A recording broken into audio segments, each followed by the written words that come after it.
Hello there, gang, and welcome to another episode of Displaying Model Behaviour, the Earth's mightiest action figure video podcast. So take off your pants, crack a beer, and let's talk toys. Let's talk about the nerdy news that you need to know about. It's the only news that matters.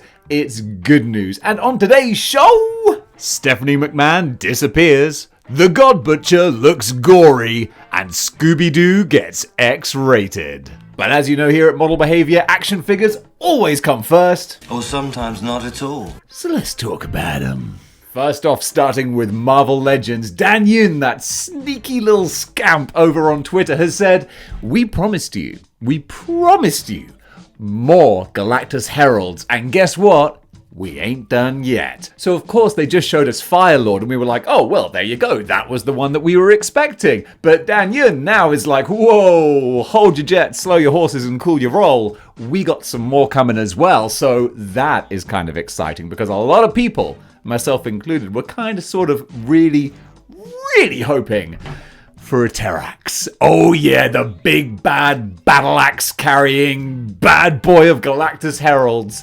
This dude came out way back in the long ago as, was he a Build-A-Figure? I think he was a Build-A-Figure in the old Toy Biz days, wasn't he? And he still holds up today, and oh boy, when Galactus was first announced, this dude was going for gangbuster prices on the second-hand market. But now I think we can just sit tight, rest easy, because the thing is, Danyan also posted some pictures of a certain Galactus cover that featured the big T-Man himself. So I'm not saying that correlation equals causation, but at the same time, you might want to clear a little Terrax-sized space on your shelf because I have a sneaking suspicion the big guy's going to be coming soon. Speaking of Marvel Legends, they also just announced and revealed pictures of animated series Morph. And of course, I couldn't give a tiny rat's ass, because it's the animated series which I don't care about collecting, and it's Morph, who is the worst character ever made, ever!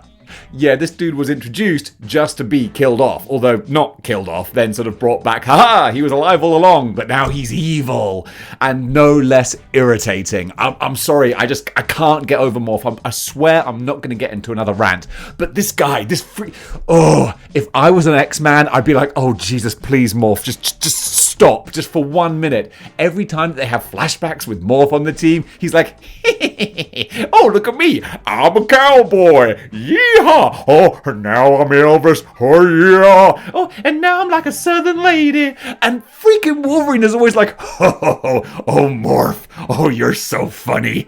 I'd be like, oh, Wolverine, please stop encouraging him, I haven't even had my coffee yet, and it's not, Morph, just being something is not funny. To be a joke, you have to have like a setup and a punchline. You're just doing stuff. It's like turning into a dog and going, arf, arf, I'm a dog. What? What's the joke? Oh, I swear. If they were like separating the X-Men into the gold team and the blue team, and Xavier was like, so tell me, David, which team do you want to be on? I'd be like, which team is Morph on? Because not that one, okay? So that being said, yeah, I'll probably buy them for my collection. Over in Neca news, they have started doing reveals for their 2022, because that's the year we're in, convention exclusives. And the first one is really kind of cool. It's an animated Hero Ninja Turtles box set of pre-mutation characters. So this is really fun. You can get Bebop, Rocksteady, Splinter, or not, Hamato Yoshi, there you go. My brain was saying Orokusaki, but Hamato Yoshi. And of course, Baxter as well. That's a really cool setup. Again, if I was still collecting animated turtles, this is a box set I would actually really want, because I love like transition type characters and timeline sort of things. That works so well. I think it's always really fascinating seeing the animated versions of Bebop and Rocksteady before they were mutated. Because I remember like when I first saw them, my first thought was like, huh, I didn't know that Bebop was black. Yeah, that's interesting. And like, because it's just one of those funny sort of things. I think being like a little kid, you always just have like assumptions about stuff. I don't know why I assumed the race of a warthog man, but there you go. And of course, having Hamato Yoshi, again, my brain was going to go Orokusaki. Having Hamato Yoshi is really great because that's the Splinter origin I dig. And it's annoying that it's actually not the most common one. The most common Splinter origin always seems to be Splinter was a rat who learned ninjutsu by watching Hamato Yoshi, and then Hamato Yoshi was killed, and Splinter got mutated. And I'm like, no, I can't buy into that kayfabe that a rat learned ninjutsu. No. It makes so much more sense that it was a human being who was a ninja master that then got mutated into a rat. Like, that just makes so much more sense. So I'd love to have a Hamato Yoshi right there. And then yeah, Baxter's just cool. Go with the fly. The Baxter Stockman fly is one of the few animated ones I still have because I just love that little character. He's so adorably bonkers. So yeah, that's going to be a convention exclusive and it looks really cool. Mafex/Medicom have shown images of their Avengers Endgame rescue figure. And this looks super pretty, as Mafex often are. I don't think Mafex are like the best company for doing kind of metallic robot looking stuff. I think maybe for that you might want to go sort of like SH Figuarts or something. It's not saying it's bad though, I'm just saying that's not necessarily their best wheelhouse. But at the same time, having said that, this does look really nice. I mean, it's just looking at pictures, so it's very hard to tell when you've got something that's like a metallic sheen. I mean, maybe they went full on with like metal components. I don't think so, but just from the images, it looks really pretty. And also, more to the point, it's got the Gwyneth Paltrow looking face as well. And that helps a lot when it's actually a likeness of a real human being and they've kind of caught it. They've captured it really, really well. You take a look at those and it's like, yeah, that looks like Gwyneth Paltrow. Unfortunately, that armor will always remind me of that sort of girl power type scene at the end of Endgame, which just felt really cringy because it felt like I don't know, it didn't feel like something that was like sort of showcasing the ladies of Marvel. It felt like something that some dude was like, yeah, women are gonna like this girl power, am I right, sisters? Yeah, that's not really the time and the place for that. We're kind of in the middle of a badass fight scene. Just let them be badass, okay? They don't need to do a special little walk together. That's kind of patronizing, I think. But anyway, I digress. Why the hell am I talking about Endgame? It's one of the best movies ever made. Shut up, Dave. So yeah, this is Mafex coming out soon-ish, and when there's more information, I'll let you know. And you know what? I do have more information. That rescue figure coming out April 2023, so not soonish at all. And you know what else is coming out April 2023 from Mafex? Black Noir from The Boys. We had a little sneaky teaser image a few days ago. Now we've got the full reveal. And he looks really good. This is more what I think is Mafex's typical kind of wheelhouse, the more kind of classic costume sort of characters. And again, that's not knocking Rescue, because she might look incredible when they actually bring her out. But this is more of the sort of character that I would consider a Mafex sort of standard. You know what I'm saying? Probably rambling too much about it. But yeah, I really enjoy The Boys. I still need to catch up on seasons 2 and then 3 when it comes out, so I'm way behind. But I really enjoyed that first season, especially because I don't know where the heck it's going now. Because I thought it was probably going to follow the comic books, and it ain't following the comic books, which is actually fine because they had some big highs in the comics, but also some stuff that I was like, I'm not really feeling that too much. So wherever that series goes, they're going to have some great action figure representation to go with it, and Black Noir, he's going to be a brilliant addition.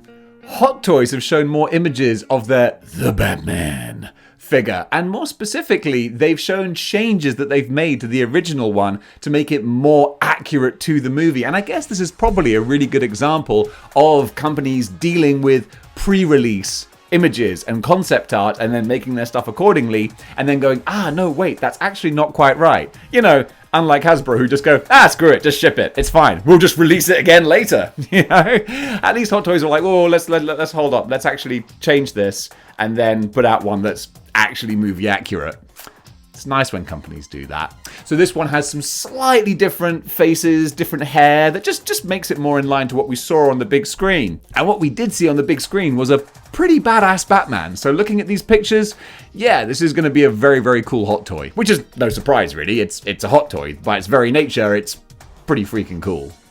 SH Figuarts have revealed their Vegeta from their Dragon Ball Z line. Vegeta? Am I pronouncing it right? I'm sure I'm pronouncing it right. But I might not because I don't watch Dragon Ball Z. But I know that I should because I bet I'd get a kick out of it. Especially because when I did start watching Dragon Ball, but then, you know, life happened and I didn't have a chance to get back to it. But everyone was saying, oh, dude, if you enjoy it, which I'm sure you will, you gotta check out the SH Figuarts figures. And I was like, yeah, I'll get around to it. And then I did see them. I was like, oh, I kind of want to watch the show just so I can get obsessed with these because they look really, really good. And this one also looks like it's a continuation of those really good figures. I don't own a single Figuarts figure, and I want to get one just for reference. Just so I can understand, like, okay, well, this is the nuances and the dynamics of this particular designer. These are the strong points, and I feel like I kind of owe it to myself as a action figure professional that I should at least have one figure art in hand so I can be like, yep, this is what it's like.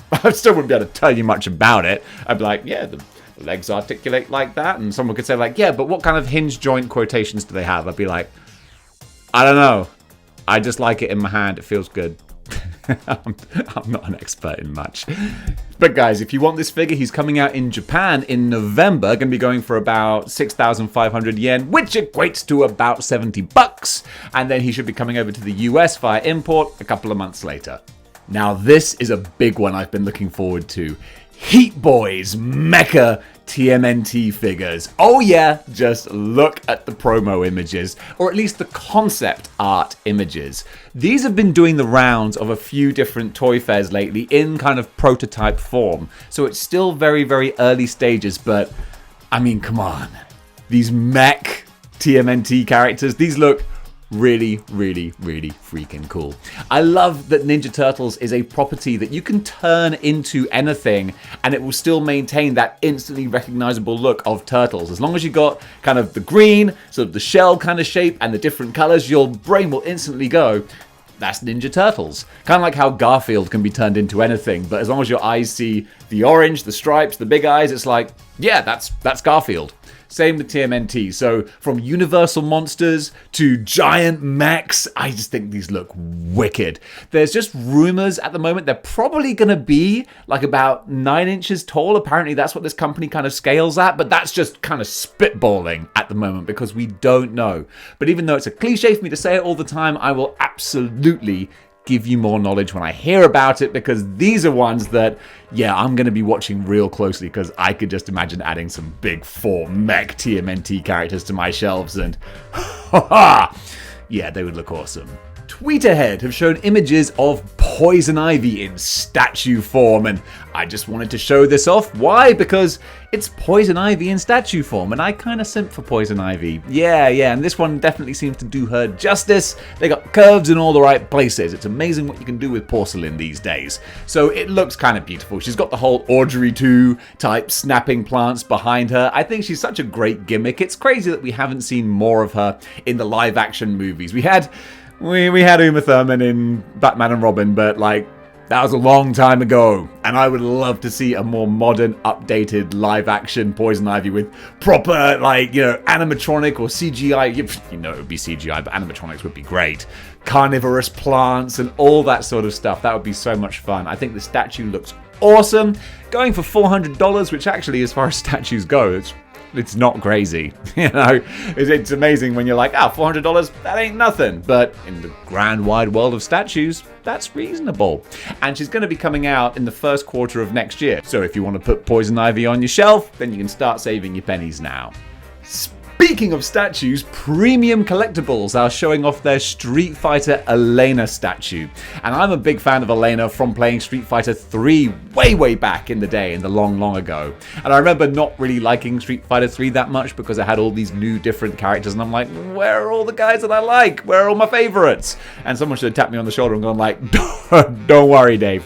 They're going to be reusing those guys in Street Fighter games for many decades to come. And they did. And I was happy with that. But Elena, she's one of those new ones who's kind of stuck around. And just this statue just looks brilliant. I think that the way that they've captured the smoothness of the design, like, it sounds kind of a weird sort of way to talk about like a polygonal kind of design, but I just think like the way this body kind of like looks and moves and is posed, it's like it's flowing like water. It just kind of captures the grace of the martial arts that this character is doing so well. I think it's super cool. I love the kind of Street Fighter 4, Street Fighter 5 designs where it's still 2D, but they're 3D models within the 2D space, and I just think, chef's kiss. And they keep looking better and better and better.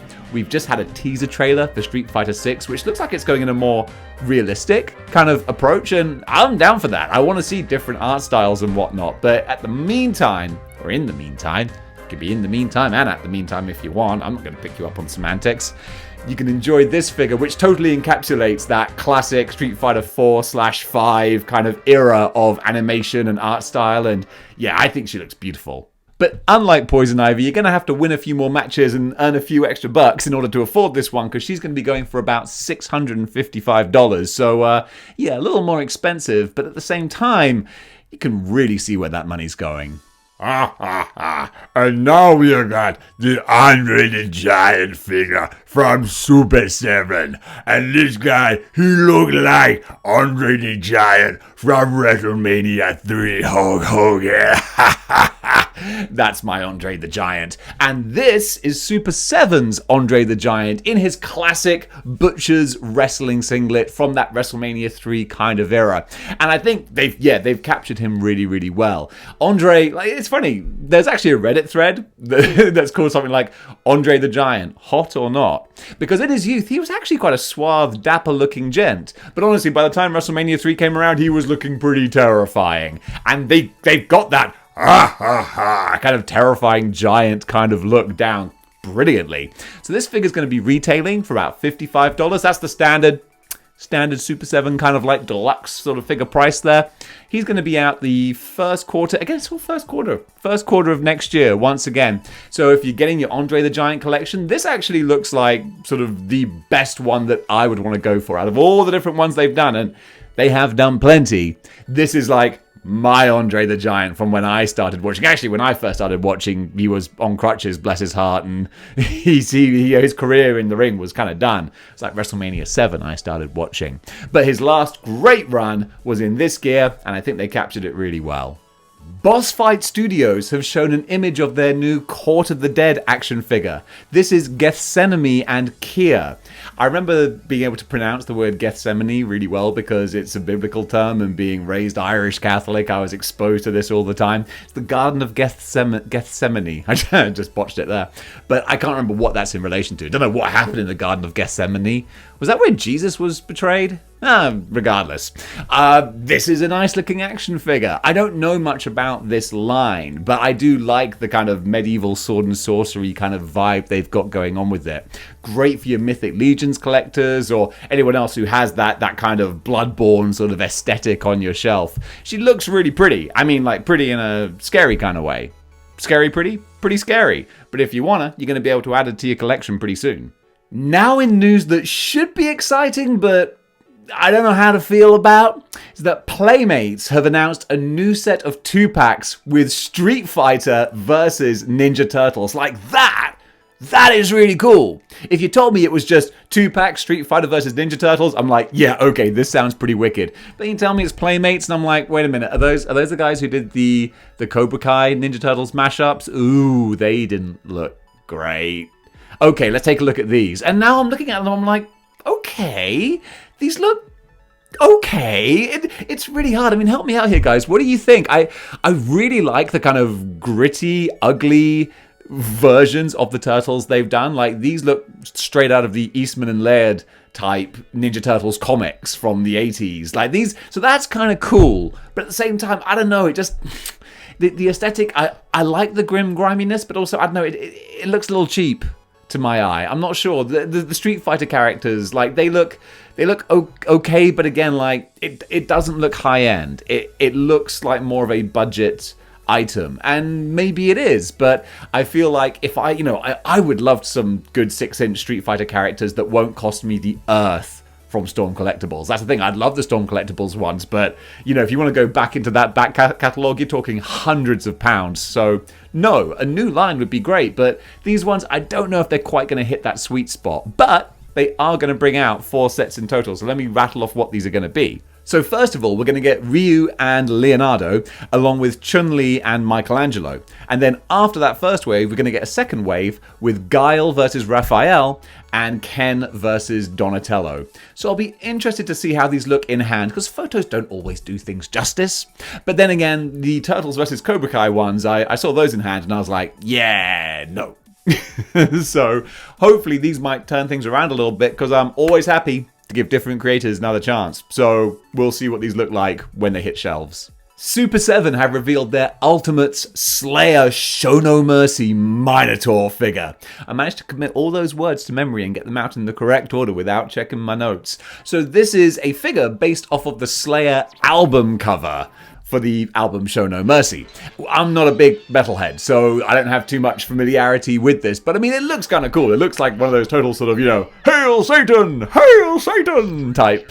That was like a Tenacious D reference. Anyway, and yeah, if you're a big metalhead from the 80s, then this one's definitely going to be for you.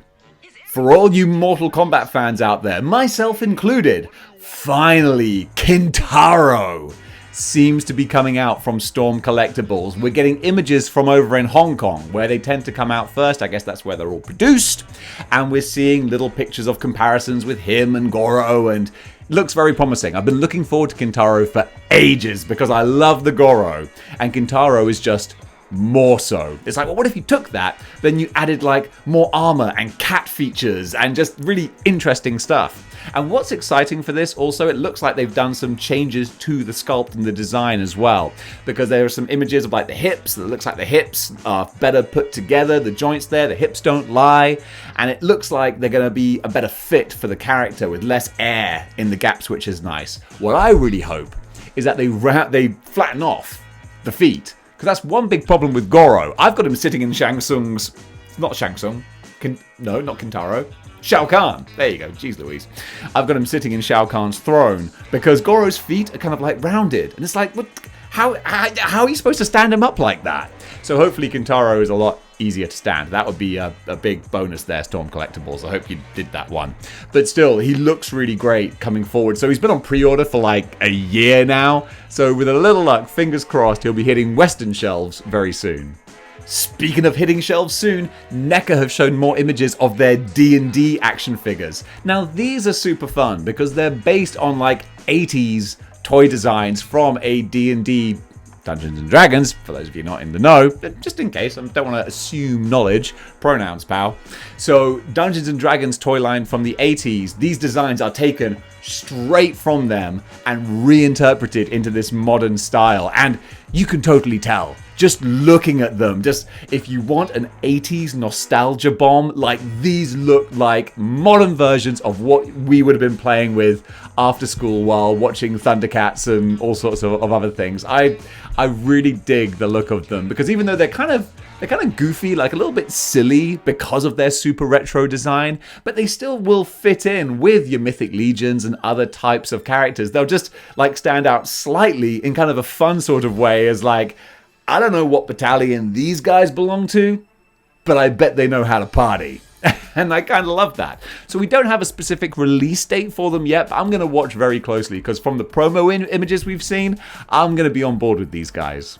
Over in movie news now, and some Wakanda Forever information. And look, this is like not a spoiler, but also if you don't want to like see or hear or be exposed to anything from Wakanda Forever, now's your chance. All right, just you got the little chapter titles down there. Just skip to the next one. All right, because I'm going to talk about Prince Namor. There you go. I gave you a warning.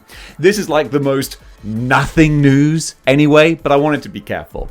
There is apparently an image of Prince Namor from Wakanda Forever that's super blurry and doing the rounds online because apparently there was some promotional material released and they intentionally blurred out Namor. But some clever little fellow took the blurred image and basically redrew what they see it looking like. It's just a fun, again, I told you, it was in a nothing story. Those people who skipped ahead, they're really not. They're just missing out on good quality Dave time. Not you guys, though. We get to hang out. So they reinterpreted the blurred image as what they think Namor will look like. And yeah, kind of looks like the Prince of Atlantis to me. So it's just kind of fun to see that Namor is definitely going to have this presence in Black Panther. We knew that was going to be the case, but now there's just little threads to start pulling at. And that's what I kind of like. That's why I'm covering this story. It's a no news story. This ain't nothing. But at the same time, that's the fun game we play as people being obsessed with movies and comics and action figures and stuff. It's like, oh, what's this little Sherlock kind of clue that I can look at and start digging through the internet with? So right now, we got a blurry picture of Namor that's been interpreted by some random guy, and that's something to talk about, and that kind of makes me happy. Sticking with Marvel movie news, we have another new trailer for Thor Love and Thunder. And the main thing to come from this is, of course, we finally get to see proper footage of Christian Bale's Gore the God Butcher. And honestly, like, this is still not the Gore that I would have hoped for. But at the same time, I gotta say, it looks creepier than I think I was expecting. I think a lot of folks were maybe expecting.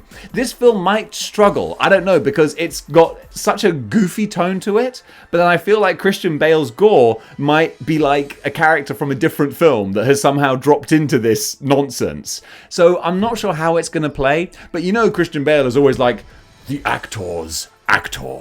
So, you know, he's going to be bringing his A game with a lot of silliness around him. So I hope it's going to be able to marry quite well. But I gotta say, a lot of the Gore imagery, like, is pretty nightmare-inducing. So hopefully they're going to lean into that. And some of the shots and pictures and how he appears on the poster and stuff, like, there's a lot of variance in how he looks. So again, I'm really hoping that there is going to be some evolution and mutation of his look throughout the movie. So the pretty freaking lame looking Gore that we have in Marvel Legends form at the moment, I'm hoping that is like the first way that we see him, sort of grey bald Christian Bale, and then he will sort of mutate a little bit more and look more terrifying as the movie progresses. If they go that route, I'm going to be very excited for it. And then in the rest of the trailer, we see more of Valkyrie and Mighty Thor, which is great. I think I'm going to really enjoy the interplay between those two. That's going to be fun. And then we even see more of Russell Crowe as Zeus and lots of very silly occurrences. And again, I'm down for silliness. It's just how they're going to marry it with the more serious stuff. Because honestly, I loved Thor Ragnarok, but I think it was a shame that, like, we had the massive events of Odin dying, Asgard being destroyed, and it was all kind of played off for a laugh. And I'm like, I enjoyed the film, but it's a shame that you kind of sacrificed big emotional moments just to have a fully funny movie. You know what I'm saying? You know what I'm saying. That's why you watch this channel. If you didn't understand what I was saying, you're not watching just for me. I mean, I'm a handsome son of a gun, but there are limits. So yeah, the new trailer looks good and I'm really looking forward to this. For a quick little movie review, I want to tell you about something I saw recently. Let me pitch it to you this way. If you can't decide whether or not you want to watch The Eternal Sunshine of the Spotless Mind, Rick and Morty, The Matrix, or Southland Tales, just go see Everything Everywhere All at Once, because oh my goodness, it is all of those movies and then some, and I absolutely freaking loved it. I've had a bad run of watching bad movies recently, and I went into this one knowing nothing. I knew nothing about it except that it was about weirdness. It was a weird movie. I'm like, I am down for some cool experimental weirdness, and I got more than my money's worth. I don't want to give away too much about it, but it's just it is about alternate realities and stuff, and that's kind of like all the elevator pitch I'm going to give you. And it is really funny that we've got Doctor Strange Multiverse of Madness out right now, and now we've got this, which deals with similar ideas. But whereas Doctor Strange is like, I enjoyed it, but it's a bit of a mess in places. This is just a beautifully crafted, just so good. It's about life and love and families and growing old and depression, but also martial arts and kung fu and alternate realities and absolutely bonkers, insane, nonsense stuff that I could tell you about, but then that would spoil it. So all I'm saying is, for the love of God, go see Everything Everywhere All at Once. You won't regret it. And if you do, we probably shouldn't hang out. Over in TV news, we've got a little sneak peek picture from the new animated Velma show coming out, written by Mindy Kaling. I assume she's doing the voice of Velma as well. I assume. And it's interesting. This is obviously an adult version of Velma, which is going to play into the nostalgia that us adults have for Scooby-Doo. I mean, I thought it was going to be slightly subversive, but this first picture we see a half-decapitated head with the brain spilling out and naked women with bubbles covering their hoo-has. And I'm like, okay, well, I'm on board. So it's interesting to know how this is going to go, because at the moment, that one picture, although it looks kind of fun, I'm like, that is pure shock value. That, like, if that's all you've got going for you, then that will actually dry up very, very quickly. Because I'm like, hey, look, I'm all for this if it's done well. But the thing is, like, if I want to watch gore and naked cartoons, I will just watch an anime from the early 90s. And that'll have me sorted. So you've got to actually be funny and quippy and witty and have all these different elements to make it work. And until I see, like, a trailer at least, I don't know. But I've got to admit, even though it might be appealing to the lowest common denominator, gore and boobs, it's got my attention. Man, I'm easy to figure out. And finally, over in pro wrestling news, because, I might actually start doing a separate news video just for pro wrestling stuff, because that is my other obsession, and I don't really talk about it too much on here, but I don't want to dilute the channel. It's kind of a catch-22, you know what I'm saying? But anyway, over in the WWE, Stephanie McMahon is kind of gone. Out of the blue. Just announced that she is taking a leave of absence from her duties. And of course, like any corporate thing would do, they're like, oh yeah, this was the plan all along. Nah, it's no big deal. Everyone, look over there. Nothing's happening. It's not important. And just taking a little break for the first time in 25 years. Completely out of the blue, with no forewarning. A major executive is just like, oh yeah, no, I'm done for now. I'll probably be back. Don't know when, but at some point. Either way, I'm going to take all of my names off of everything that was associated with me. I'm cutting out everything WWE from like my professional resume and LinkedIn profiles and all that stuff. And in the blink of an eye, I'm effectively gone from the company. But it's all business as usual, right? That was all planned the whole time.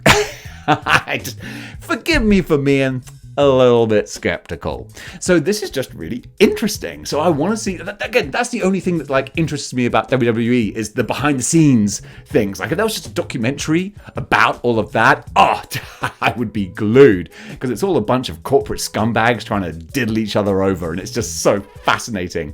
I imagine like the guy who's in charge at the moment, Nick Khan, he's like the one below Vince McMahon, and I just see him rising up like the Mortal Kombat chart of like, he's like, overtake Shawn Michaels, overtake Triple H, now overtake Stephanie, now it's just him and Vince. He's probably gonna have a mirror match first, and then he'll like claim rulership of WWE, because that seems to be where the company is going.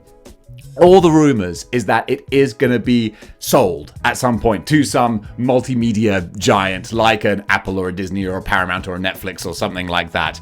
And then that'll be the McMahons checking out, and that will be the story. But who knows? Either way, it's kind of interesting, and in the first time for a long time, I'm intrigued about what's happening. And guys, that does it for Good News for today. A big old eclectic mix as it always is. Thank you so much for watching. What did you think of the items covered? Comment below, let me know. And do comment, because I hate to break this, but this might be the last time we get to chat for a little while, because I'm about to go to Hong Kong, which is hard to believe considering it's been 3 years in the making. But I'm getting on a plane on Sunday, and before then I'm going to go to Comic-Con. I've got to go to London and get various PCR tests done and jump through a bunch of hoops, and hopefully I will be able to get on a plane. And then when I get to Hong Kong, I've got to be in a quarantine hotel for 7 days. I don't know what the internet's going to be like in there. I'm assuming I'm not going to be able to film or upload any videos. If I can do, that'll be awesome. But I don't want to assume that's going to be the case. So if the channel does go quiet for a few days, then don't worry. I am coming back as soon as I'm out of the quarantine hotel, and then I'm able to hook up to some decent Wi-Fi and get settled. Then you'll get your regular doses of model behavior all the way over from Hong Kong. It'll be like Saved by the Bell, the college years. So this is model behavior for Hong Kong, not years, but however long I'm out there for. I don't have a specific return date yet. We'll see. It's going to be an adventure, and I'm excited to take you guys with me. So if you do want to come with me, you don't want to miss any episodes, then you know what you got to do. You got to join the 6-1 Clicks by clicking the like, share, and subscribe buttons. And if you want to go one step beyond in supporting the channel, of course you can do that. How? By going over to patreon.com/displaying model behavior. Toss a couple of bucks my way. Didn't even pronounce that right. And then you can enjoy all of the exclusive videos on there. Or if you want to go over to, well, don't even go over anywhere. Just stay here on YouTube. It's nice and cozy. We've got a shady spot here. You can get yourself a channel membership where you get all the other videos that are on YouTube, Patreon as well. Plus, you get the little icons and badges and stuff by your name when we're doing live streams and all that kind of stuff. It's super fun. It kind of means that you're one of the inner circle. Just saying, no big deal, but it is what it is. So guys, thanks very much for watching, and until next time, keep displaying model behavior.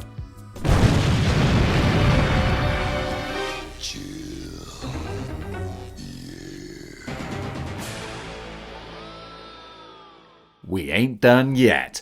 So of course we thought, oh well, they just gave us the Coffee.